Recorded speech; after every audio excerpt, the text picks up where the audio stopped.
Part 1. You will hear a woman, Paula, phoning her friend Ralph about an application to the local council for money for their drama club.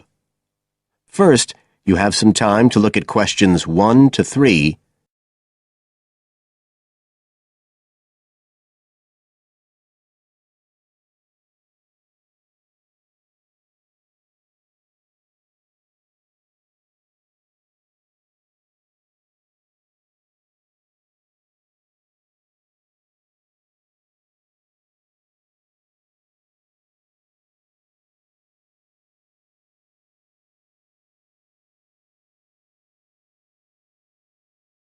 Now we shall begin.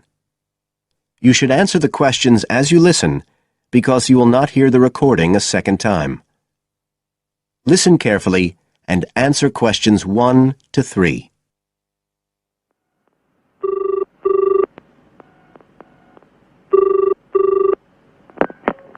Hello?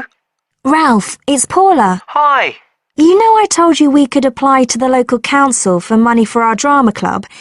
I've got the application form here, but we need to get it back to them by the end of the week. I could send it on to you.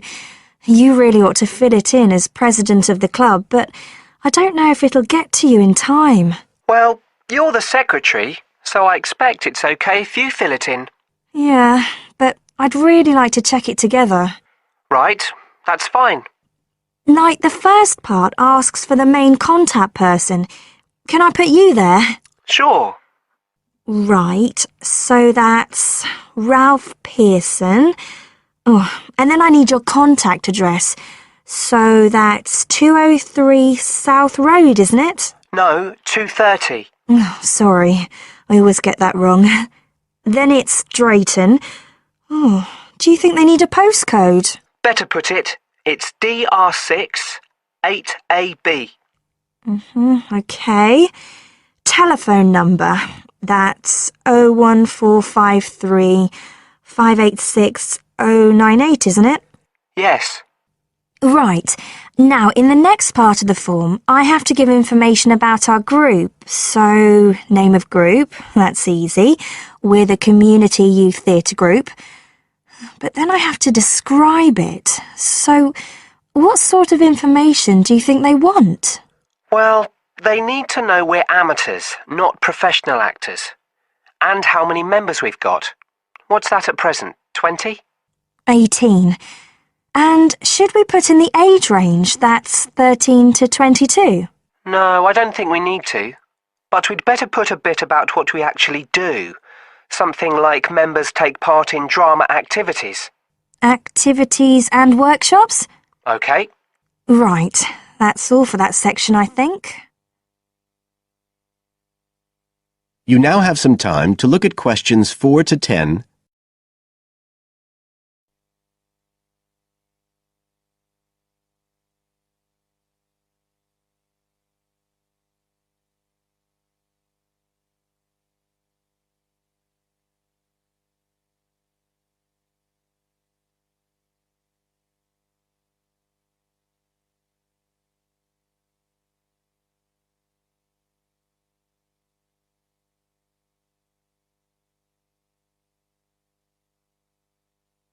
Now listen and answer questions 4 to 10.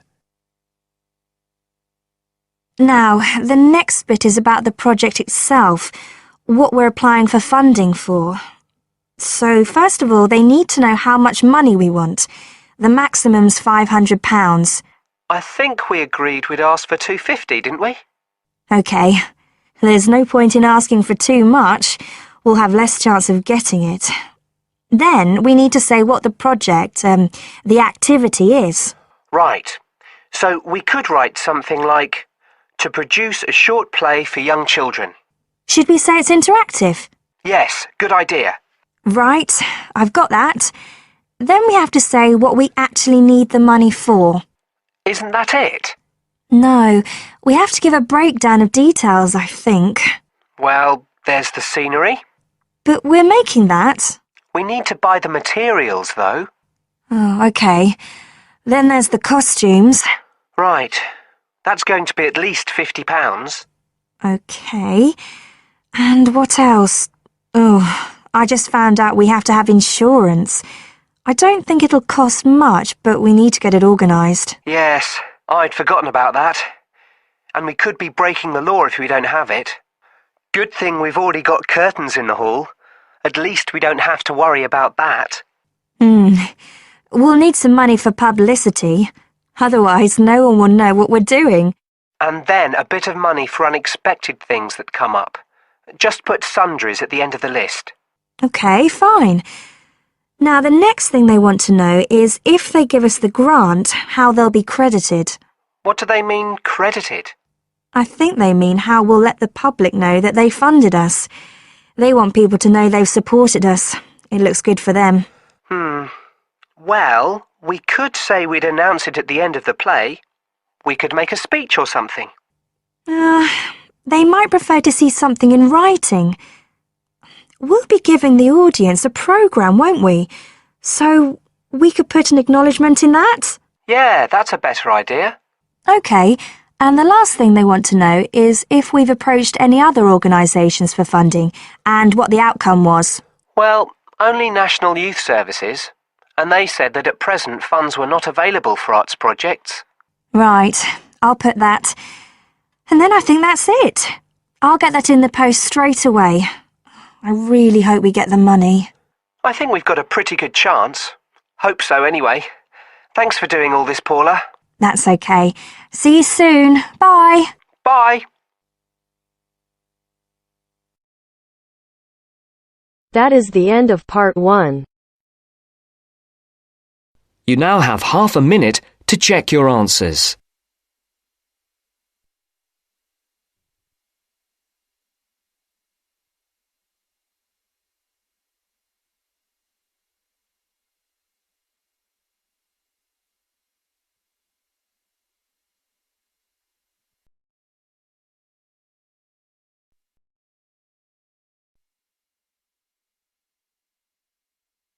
Now turns to part 2. Part 2. First, you have some time to look at questions 11 to 15.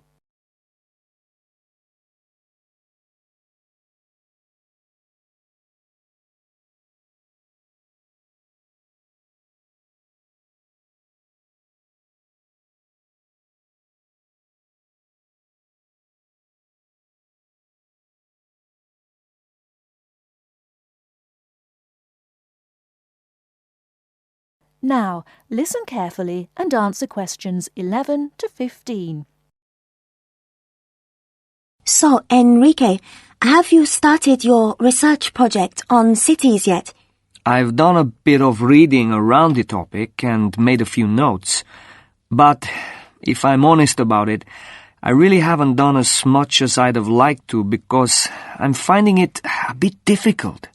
You don't know how relieved I am to hear you say that. I feel the same way. I think the key is to be able to make valid research questions. You're probably right about that. Didn't we have some lectures on how to write research questions? I think it was towards the beginning of the term. Yes, we did. I've got my notes somewhere in this file. I tell you what, why don't we look at the notes together and then try and come up with some research questions? At least that would be a good starting point. Give us some sense of where we're going with this. Brilliant idea.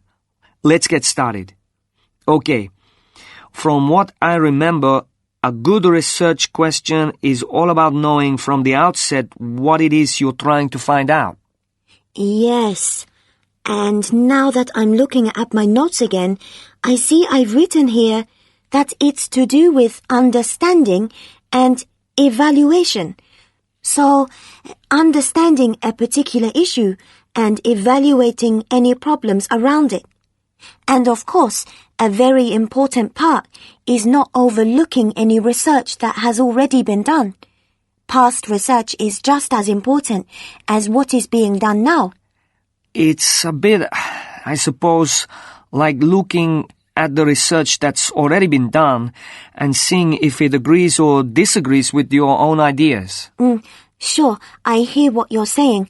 But to do that properly, you have to have a clear idea in your head what your own research question is.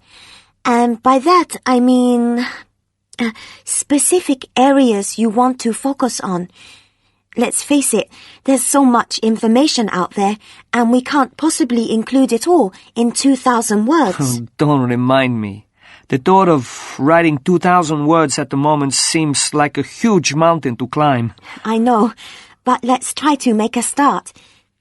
I think we're meant to be identifying what makes a successful city, and also try to explain why there has been such a steady population movement of people from rural to urban areas. But I'm a bit confused because I don't think this is meant to be the main focus of our research. Perhaps that's why the lecturer said we need to write questions, and that must be our starting point. Okay, well, what we're investigating is more than simply what elements make a city successful, but we're also trying to offer possible explanations. So, we have 2 questions. Why do people want to move to cities? And why do people choose to live in them?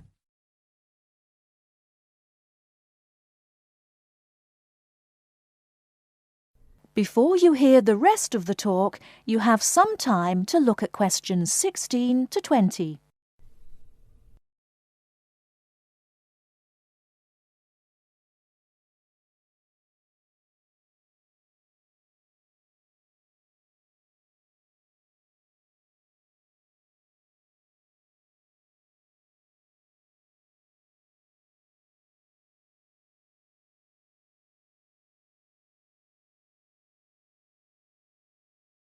Now listen and answer questions 16 to 20.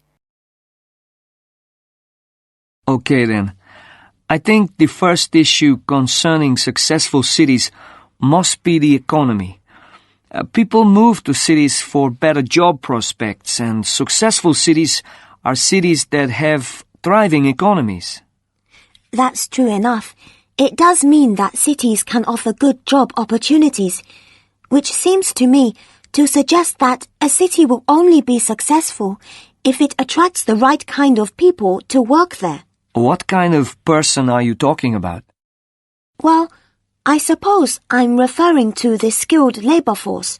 You know, the idea that up-and-coming young people will move to cities, settle there, maybe buy property, and so that city will get the most talented creative minds.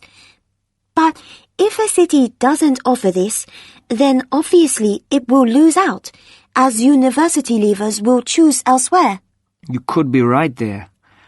But I also think that when cities encourage businesses to develop, then you obviously have money pouring into the city, which can raise the general standard of living.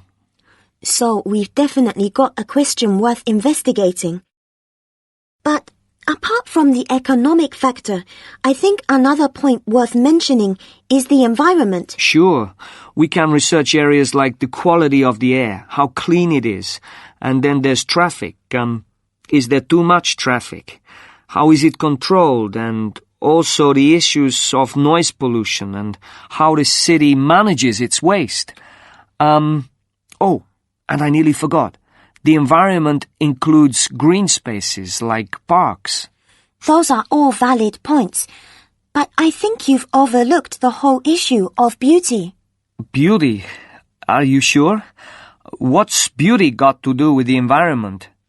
Well, don't you think if you were deciding whether or not you would live in a city, your first impressions would be made with your eyes? So, the buildings in a city are really important. If the entire city looks like a concrete jungle, then it's unlikely to make people want to live there, is it? I think successful cities are those which have managed to strike a balance between old buildings and new ones. So, of course, you'd have some buildings reflecting more modern architecture, but others that haven't lost their character and still represent the past. You're right, actually. I've often thought that buildings tell a story. I mean, you can tell the history of a place by looking at the buildings. I know exactly what you mean. And let's not forget that the environment includes cultural aspects. So, for example, what's the cultural life like?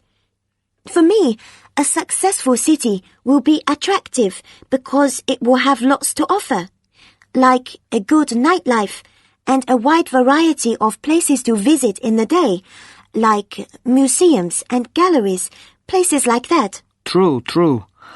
My own view is that some cities have an energy about them. They're exciting to be in. And other cities are the opposite. Well, we've covered so much ground here. But I think there's one final aspect we should research. What's that then? The social aspect. Because, let's face it, cities are made up of people. They are. And surely a successful city would be one where there is a sense of community, a place where people would feel safe and want to raise families in. This topic is limitless. That is the end of part 2. You now have half a minute to check your answers.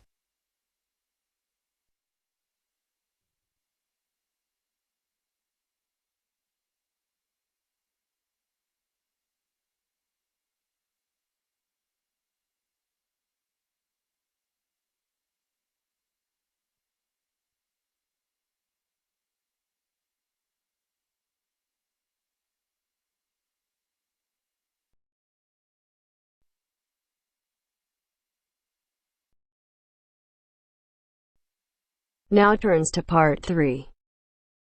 Part 3.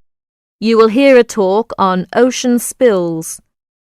As you listen to the talk, circle the appropriate letter for questions 21 to 23. First, look at questions 21 to 23.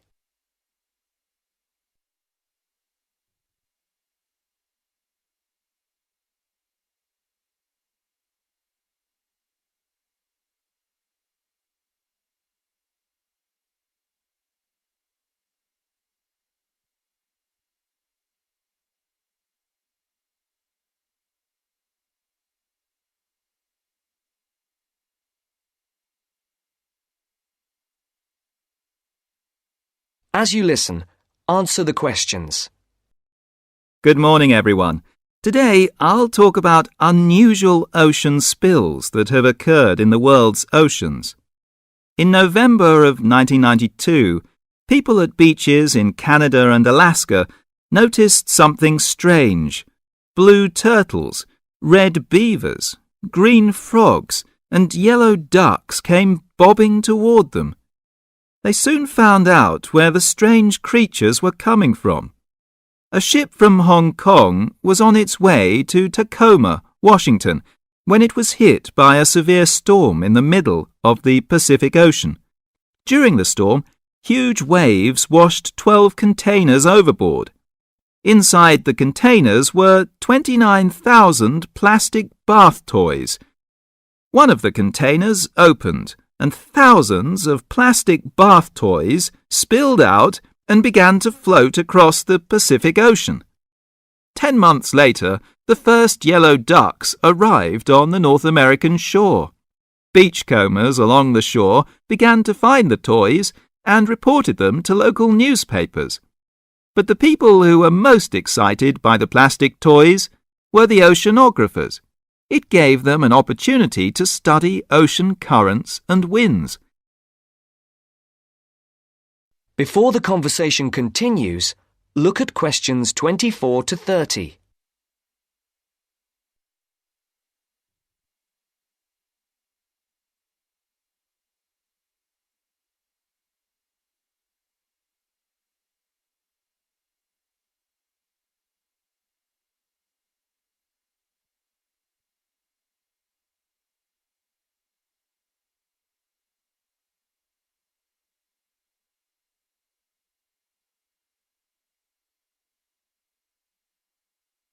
Now listen to the second part of the discussion. Oceanographers drop bottles into the ocean to study these things. But it would be too expensive to drop 29,000 bottles into the ocean at once. imagine the value of studying the plastic ducks and frogs. This gave some interesting information to the oceanographers. The first toys were picked up in Sitka, Alaska, 10 months after they were washed off the ship. Some headed back into the North Pacific, while others drifted around the Arctic Ocean and headed for the North Atlantic. Many of the toys were swept northeast by the wind and were frozen in the ice of the Bering Sea. They're expected to cross the North Pole and float on down to the British Isles. This reminds me of another unusual ocean spill. In 1990, a ship travelling to the west coast of the United States from Korea was caught in a severe storm. The waves swept 21 containers of Nike shoes into the water. Scientists estimate that about 80,000 running, jogging and hiking shoes, 40,000 pairs of shoes, to you and me, hit the water at once. The shoes were for men, women and children. About 6 months later, people at beaches from Oregon to British Columbia began to find running shoes washed ashore. By the end of the year, Washington newspapers reported people finding hundreds of shoes. In Seattle, thousands of shoes floated to shore. Since the shoes were not attached, they arrived one at a time. The shoes were dirty, but after they were washed, they were still in good condition. People set up exchanges to find matches for their shoes. Oceanographers studied the information to learn more about the ocean. Some Nike shoes reached Hawaii. Others went to the Philippines and Japan. According to the scientists, some of the shoes are on a trip around the world and should end up back in Washington and Oregon. Can you believe it?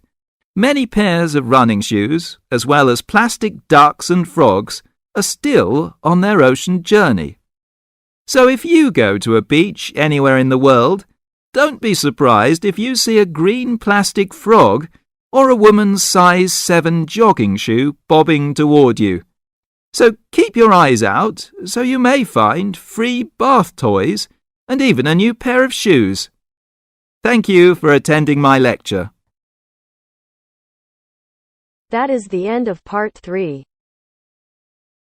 You now have half a minute to check your answers.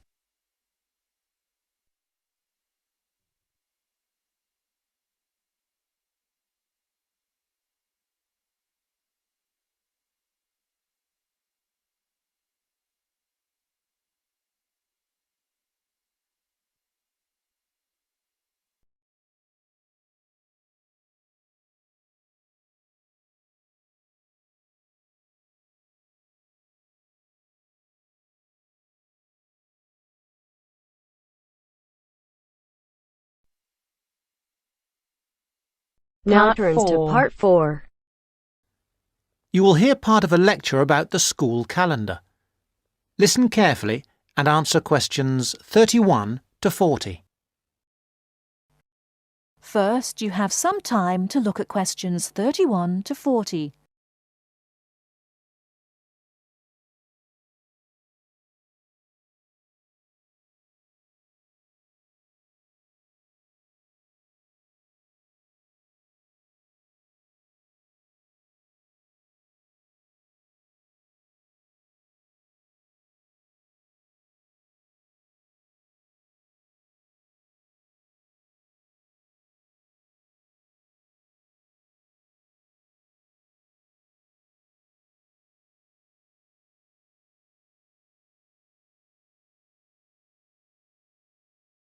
Now listen carefully and answer questions 31 to 40.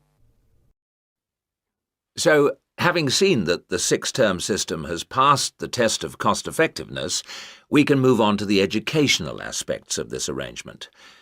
Firstly, all the terms would be approximately the same length. Instead of terms up to 13 weeks, which we have now, there could be a repeating pattern of 7 weeks of term time plus 2 weeks of vacation. This would be repeated 6 times per year.